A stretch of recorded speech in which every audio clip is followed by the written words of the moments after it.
बिस्मिल्लाहिर्रहमानिर्रहीम। अस्सलाम वालेकुम। क्या हाल हैं, कैसे हैं आप सब लोग? उम्मीद करती हूँ कि सब खैर व आफियत के साथ होंगे। तो वेलकम टू अनदर व्लॉग। तो जैसा कि आप देख रहे हैं, आज फिर मैं अपने वर्क पे जा रही हूँ और मेरी आज वहाँ पर बहुत ज़्यादा मसरूफ़ डे है, क्योंकि जैसे कि आप लोग जानते हैं कि मैं रिफ्यूजी कैंप के अंदर काम करती हूँ और वहाँ पर जो नए आए हुए लोग होते हैं, जिनमें से कम एज लड़के और लड़कियाँ होती हैं, तो उनको इजाज़त नहीं होती कि वो जॉब करें, क्योंकि वो स्कूल पढ़ते हैं, सिर्फ़ और सिर्फ स्कूल पढ़ते हैं, लेकिन छोटे मोटे काम उनसे करवाए जाते हैं अंदर। वो उनको परमिशन होती है, वहाँ पे उनको रहना होता है, वहाँ पे उनको सारा लॉ सीखना होता है, ज़बान सीखनी होती है, स्कूल जाना होता है और अंडर एज होते हैं 18।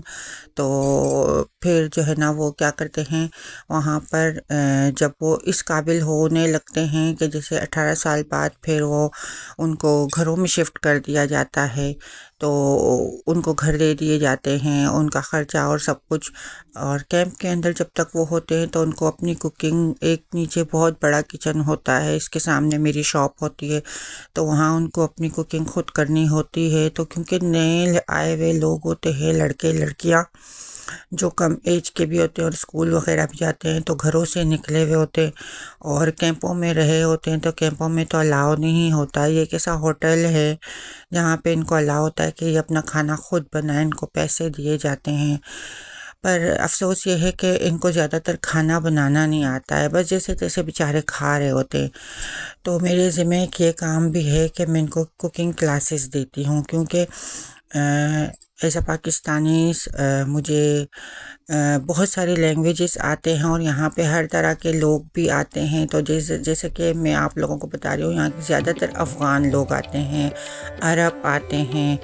मैं यूक्रेनियों की बात नहीं कर रही, मैं दूसरे किसी कंट्री की बात, मैं अपने जो करीब करीब मुस्लिम कंट्रीज़ के जो लोग होते हैं, मैं उनकी बात कर रही हूँ। पठान लड़के होते हैं, अफ़गानिस्तान के होते हैं, जितने भी होते हैं उनको मैं कुकिंग सिखाती हूँ। फॉर एग्ज़ाम्पल आज मैं इनको बिरयानी बनाना सिखा रही हूँ और ये बहुत खुश है, क्योंकि ये अफ़गानी और पठान ये लोग बिरयानी बहुत शौक़ से खाते हैं, इनको बहुत पसंद है, वो भी स्पाइसी बिरयानी। तो ये मुझे पहले नहीं था पता। पहले मैं जब इनसे मिली और इनके साथ रही और इनको देखा और इनका सारा कुछ बातचीत हुई, तो इन्होंने कहा हम सादी बिरयानी, काबली पुलाव तो खाते रहते, लेकिन हमें पाकिस्तानी बिरयानी का टेस्ट हमारे मुंह से नहीं जाता। हमने कभी खाया था और वो टेस्ट कितना ज़बरदस्त था, हमें वो रेसिपी सिखाए।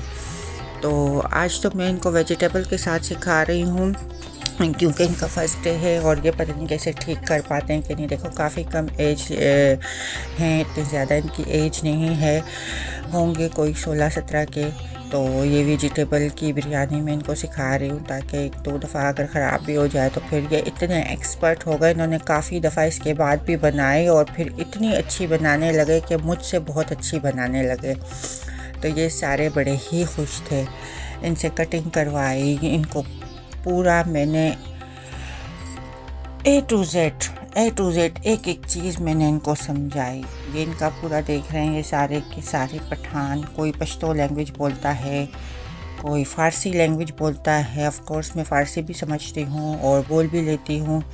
तो ये बहुत, यानी कि इसलिए भी खुश होते हैं कि ये लोग देखते हैं कि कोई अपना है यहाँ पे, क्योंकि ये नए आए हुए लोग जो होते हैं ना, इनको बिल्कुल फ़्रेंच लैंग्वेज नहीं आती। ज़ाहिर सी बात है, कैसे आएगी, इनको बोलना तक नहीं आता, समझना तक नहीं आता, एक सलाम तक नहीं आता कि मैं किस तरह से, यानी कि यहाँ पर तो कोई ऐसा है नहीं कि जैसे कि हम भी नए आए थे तो हमें बहुत ज़्यादा परेशानी होती थी, हमें कुछ नहीं समझ आ रही होती थी, हम बस एक दूसरे के मुंह को ही देख रहे होते थे, क्योंकि फ़्रेंच लोग इंग्लिश नहीं जानते और अगर जानते भी तो बोलना नहीं चाहते। वो चाहते कि हमारी लैंग्वेज आप बोलें, क्योंकि आप हमारे मुल्क में आए, कोशिश करेंगे तो आप लोग को आएगी।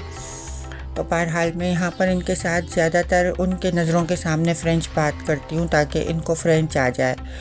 तो इनको समझाते वक्त भी मैं फ़्रेंच लैंग्वेज का यूज़ करती हूँ। तो बहरहाल ये भी सारी चीज़ें रखी हुई हैं। ये सारी चीज़ें मेरे अंडर में मेरे शॉप के अंदर होती हैं। खाने पीने की ये सारी चीज़ें इन्होंने ख़रीदी नहीं है, बल्कि मैंने अपने शॉप में से निकाल के दी है इनको।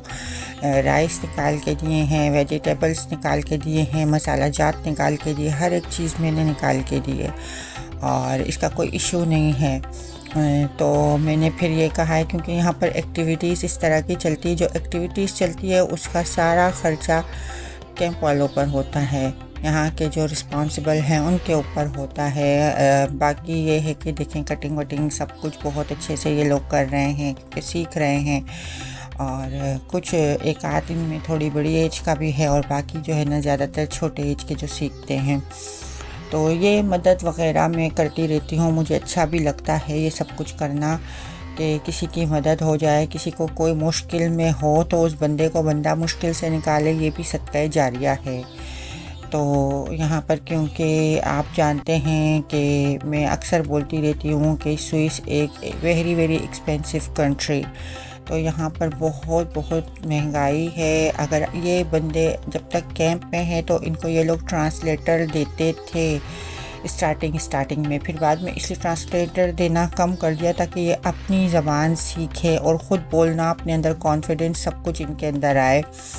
लेकिन बाज़ औक़ात ऐसा होता है कि किसी बंदे में कॉन्फिडेंस नहीं होता, उनको बहुत मुश्किल होती है, कहीं हॉस्पिटल जाना होता है, वहाँ डॉक्टर के पास कम्युनिकेट नहीं कर पाते, साथ में फिर इनको जाना होता है अगर किसी लॉयर के पास, फॉर एग्ज़ाम्पल सेस पे जाते हैं, सेस पे वहाँ पर लॉयर होते हैं, तो इनको बात नहीं करनी आती। अक्सर औक़ात मुझे जब पता चलता है तो मैं उनकी वो मदद भी कर लेती हूँ, जबकि यहाँ पर एक घंटे के ट्रांसलेटर जो है ना वो चार्ज करते हैं। अगर वो 1 घंटा आपको ट्रांसलेट कर रहे हैं तो वो घंटे के हिसाब से चार्ज करते हैं और उनका मेरे ख़्याल से 100 पर हार 100 फ्रंक हैं, जैसे कि 100 यूरो और फ्रंक दोनों सेम है। आप लोग पाकिस्तानी पैसों में अंदाज़ा लगा सकते हैं क्योंकि ये बहुत ही महंगी कंट्री। अब उनके 2 हार लगे चाहे कितने भी लगे, अगर आपके साथ आपका ट्रांसलेटर है उसके फिर पैसे बन रहे हैं, तो इस तरह भी होता है, इस तरह ही होता है।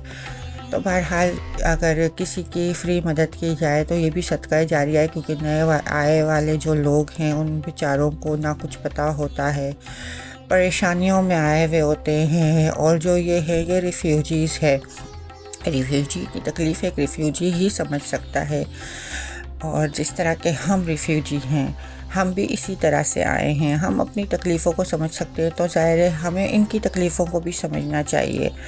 मैं तो बहुत ज़्यादा इसलिए इन लोगों की मदद करती हूँ क्योंकि जो मैंने अपने ऊपर सहा है और देखा है और तकलीफ़ें काटी हैं वो तकलीफ़ें मैं महसूस करती हूँ, तो इसलिए मुझे कोई वो नहीं होती, इनको सिखाने में हिचकिचाहट नहीं होती। और मेरी शॉप सामने है, मैंने इन लड़कों को इतना ट्रेन कर दिया है, इतना ट्रेन कर दिया है जो कैंप के अंदर के लड़के हैं, और मैं यहाँ पर काम भी कर रही होती हूँ। अगर मेरे कैंप के अंदर से कोई ना कोई चीज़ मेरी शॉप में से लेने आता है, इनमें से कोई एक जाकर मैं यहाँ सिखा रही होती हूँ, मसरूफ़ होती हूँ, वो अंदर का सारा संभाल कर आ जाते हैं। इनको कंप्यूटर चलाना, इनको हर एक चीज़ आती है, तो मैं इनको सब कुछ बता कर आई हूँ कि किस तरह करना है, जाओ तुम फ़लाँ चीज़ फ़लाँ बंदे को दे दो। और एक बात ये है कि जी, तो मैं कह रही थी कि दूसरी बात ये है कि यहाँ पर आकर इंसान बिल्कुल सही से एक्चुअली इंसान का बच्चा बन जाता है, क्योंकि ये शुरू के 6-7 महीने ऐसी सख्ती के यहाँ पे गुजारते हैं, और यहाँ पर जो इनकी ट्रेनिंग हो रही होती है ना, जो इनको सिखाया जा रहा होता है, तो उसके बाद वो इंसान जब यहाँ से इस कैंप में से निकलता है, इस होटल में से निकलता है, यकीन करो उसके अंदर इतनी ईमानदारी कूट कूट के भर गई होती है कि किसी की। तो ये थी हमारे कैंप की बातें, और मज़ीद ये है कि फिर इंशाल्लाह दुआओं में याद रखना और चैनल को सब्सक्राइब कर देना। आने वाले